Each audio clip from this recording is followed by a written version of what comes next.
Manage ಇವಾಗ ಹೇಳದಲ್ಲ ಯಾರು ನನ್ನ ಫ್ರೆಂಡ್ ಸಂತೋಷ್ ಲಾಡು, ಇದೇ ಕ್ಯಾಟಗಿರಿ ಸಂತೋಷ್ ಲಾಡ್ದು. ಬೆಳಗ್ಗೆ ಒಂದ್ ಕಡೆ ಸಾಯಂಕಾಲ ಒಂದ್ ಕಡೆ. ಅಲ್ಲ ಅದಕ್ಕೆ ಹೇಳೋದು ಕನ್ಫ್ಯೂಸ್ ಔಟೈತೆ. ಅಲ್ಲ ಸಭಾಧ್ಯಕ್ಷ ಡಿಕೆಗೆ ಕನ್ಫ್ಯೂಸ್ ಔಟೈತೆ, ಯಾರು ನಂಬೋದು ಯಾರನ್ನ ಬಿಡೋದು.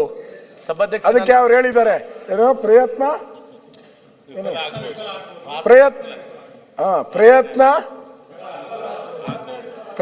ವಿಫಲ ಆಗ್ಬೋದು, ಪ್ರಾರ್ಥನೆ ವಿಫಲ ಆಗಲ್ಲ ಅಂತ ಹೇಳಿದ್ದಾರೆ. ಈ ಅನುಭವದ ಮೇಲೆನೆ ಅವ್ರು ಹೇಳಿರೋದು.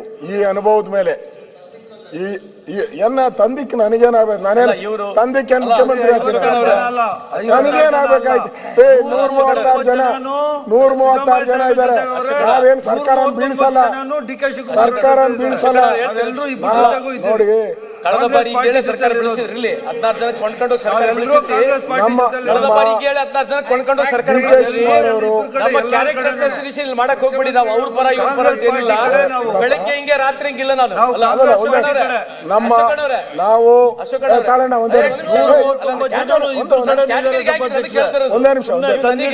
ಬೆಳಗ್ಗೆ ಹಿಂಗೆ ರಾತ್ರಿ ಅಂತ ಹೇಳಿದ್ರೆ ಆ ವ್ಯವಸ್ಥೆಯಲ್ಲಿ ನಾನಿಲ್ಲ ಅಂತ ಅವಶ್ಯಕತೆ ನನಗಿಲ್ಲ. ನೀವೇನ್ ಹೇಳಿದ್ರಲ್ಲ 16 ಜನ ಖರೀದಿ ಮಾಡಿ ಸರ್ಕಾರ ಮಾಡಿದ್ ನೀವು. ಕಳೆದ ಬಾರಿ ಖರೀದಿ ಮಾಡಲ್ಲ, ಖರೀದಿ ಮಾಡಿದವ್ರು ನೀವೇ. ಕೈ ಮುಗಿದು ಕಾಲ್ ಬಿದ್ದೆಲ್ಲ ಖರೀದಿ ಮಾಡಿದ್ ನೀವು, ನಾವಲ್ಲ ಅಂತ ನೆನಪಿಗಿರ್ಲಿ. ಬೆಳಗ್ಗೆ ನಾವು ಹೋಗು, ಸಾಯಂಕಾಲ ಹೋಗು, ನಂದೇನ್ ಬೇಜಾರು. ನನಗೆ ಸಂಬಂಧ ಇಲ್ಲ. ರಾತ್ರಿ ಬೆಳಿಗ್ಗೆ ಹೋಗಲ್ಲ, ಅದು ನಿಮ್ಮಲ್ಲಿ ವ್ಯವಸ್ಥೆ ಇರ್ಬೋದು. ರಾತ್ರಿ ಬೆಳಿಗ್ಗೆ ಹೋಗುವಂತ ಅವಶ್ಯಕತೆ ನನಗಿಲ್ಲ. ಮಾತಾಡ್ಲಿ, ಬೇಡ ಹೇಳ್ಬಾರ್ದು. ನನಗೆ ಹೇಳಿದ್ ನೀವು, ಅದಕ್ಕೆ ಹೇಳಿ. ಆಸೆ ಇಲ್ಲ ಅದ್ರಲ್ಲಿ.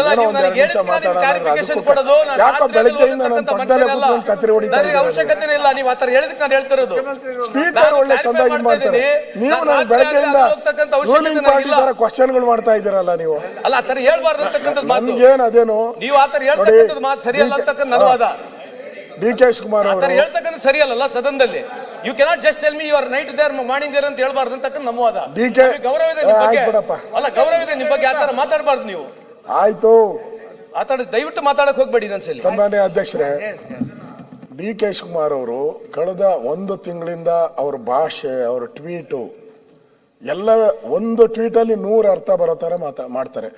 ಒಂದು ಮಾತಲ್ಲಿ 16 ಅರ್ಥಗಳು ಬರೋ ತರ ಮಾತಾಡ್ತಾ ಇದ್ದಾರೆ. ಅದಕ್ಕೆ ಎಲ್ಲರಿಗೂ ಕನ್ಫ್ಯೂಸ್ ಆಗ್ಬಿಟ್ಟೈತೆ. ನಮ್ಗಂತ ಅಲ್ಲ, ರೂಲಿಂಗ್ ಪಾರ್ಟಿಯವ್ರಿಗೂ ಕನ್ಫ್ಯೂಷನ್. ಈ ಮನುಷ್ಯ ಯಾಕೆ ಹಿಂಗ್ ಮಾತಾಡ್ತಾನೆ. ಅದಕ್ಕೆ ಅವ್ರು ಸ್ಪಷ್ಟವಾಗಿ ಹೇಳ್ಬಿಡ್ಲಿ, ಸ್ಪಷ್ಟವಾಗಿ ಏನು ಅನ್ನೋದು ಅರ್ಥ ಹೇಳಿ.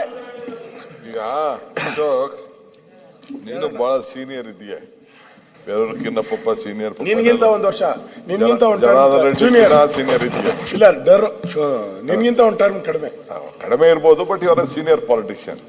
ಸ್ಟೇಟ್ ಅಲ್ಲಿ ನಿನ್ಕಿನ್ನ ಚಿಕ್ಕವರೆಲ್ಲ ಏನಾಗಿರ್ಬೋದು, but still you are a senior man politics ಅಲ್ಲಿ. Opposition leader, constitution post. Very simple. ಯಾರು ಏನ್ ಬೇಕಾದ್ರೂ ಮಾತಾಡ್ಕೊಳ್ಳಿ, ನಾನು ತಲೆ ಕೆಡಿಸ್ಕೊಳಕ್ಕಾಗಲ್ಲ. ನಾನು ಒಂದು ಬೇಸಿಕ್ ಪ್ರಿನ್ಸಿಪಲ್ ಅಲ್ಲಿ ಬೆಳ್ಕೊಂಡು ಬಂದಿರೋದು. ನಾನು ಒಬ್ಬ student leader ಆಗಿದ್ದನು.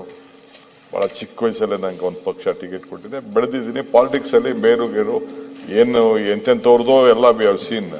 Mix and match ಎಲ್ಲ ನೋಡಿದ್ದೀವಿ, ಏಟ್ ತಿಂದಿದ್ದೀವಿ, ತೊಂದರೆ ಅನುಭವಿಸಿದ್ದೀವಿ, ಜೈಲ್ ಅನುಭವಿಸಿದ್ದೀವಿ, ಎಲ್ಲ ಆಗಿದೆ. ಬಟ್ ಈಗ ಪಕ್ಷದ ಅಧ್ಯಕ್ಷ ಆಗಿ ಒಂದು 1 ತಿಂಗಳಿಗೆ 6 ತಿಂಗಳು ಆಗ್ತದೆ. ನಂದು 6 ವರ್ಷ ಆಗ್ತದೆ. 6 years. ಮಾರ್ಚ್ 10th 6 ವರ್ಷ ಆಗ್ತದೆ. ನನ್ನ ಸ್ಟ್ರೆಂತ್ 139 ಜನ, including Siddaramaiah is also with me 100%. No question. ನಾವಿಬ್ರು ಒಂದು ಕೈ ಜೋಡಿ ಆಗಿ ಇಬ್ರು ಜೊತೆ ಕೆಲಸ ಮಾಡಿಕೊಂಡು ಈ ರಾಜ್ಯದಲ್ಲಿ ಜನಕ್ಕೆ ಒಂದು ಮಾತು ಕೊಟ್ಟಿದ್ದೀವಿ. ಆ ಮಾತಿನಂತೆ ನಡಿತೀವಿ. ಇವತ್ತು ನಡಿತೀವಿ, ಮುಂದೆನೂ ನಡಿತೀವಿ. ಕನ್ಫ್ಯೂಷನ್ನೇ ಬೇಡ. ಇದಕ್ಕೆ ಎಲ್ಲ ಕ್ರೈಸಿಸ್ ಅಲ್ಲೂ ಅವ್ರ ಜೊತೆ ನಿಂತಿದ್ದೀನಿ, ಮುಂದಕ್ಕೂ ನಿಂತ್ಕೋತೀನಿ. ಅವರು ನನ್ನ ಕ್ರೈಸಿಸ್ ಅಲ್ಲಿ ಎಲ್ಲಾ ತರದಲ್ಲೂ ನಿಂತ್ಕೊಳ್ತಾರೆ. ಟ್ವೀಟ್ ನೀವು ಯಾವ ರೀತಿ ವಿಚಾರ ಮಾಡ್ಕೊಳ್ತಿರೋ ನಿಮ್ ಬಿಟ್ಟಿದ್ದಷ್ಟೇ. ಕೆಲವರೆಲ್ಲ ಟ್ವೀಟ್ಗಳು ನಮ್ಮ ಆಫೀಸ್ಗಳಲ್ಲಿ ಮಾಡ್ತಾರೆ, ನಿಮ್ಮ ಆಫೀಸಲ್ಲಿ ಮಾಡ್ತಾರೆ. ಬೇಡ, ಏನ್ ಬೇಡ. ನಥಿಂಗ್.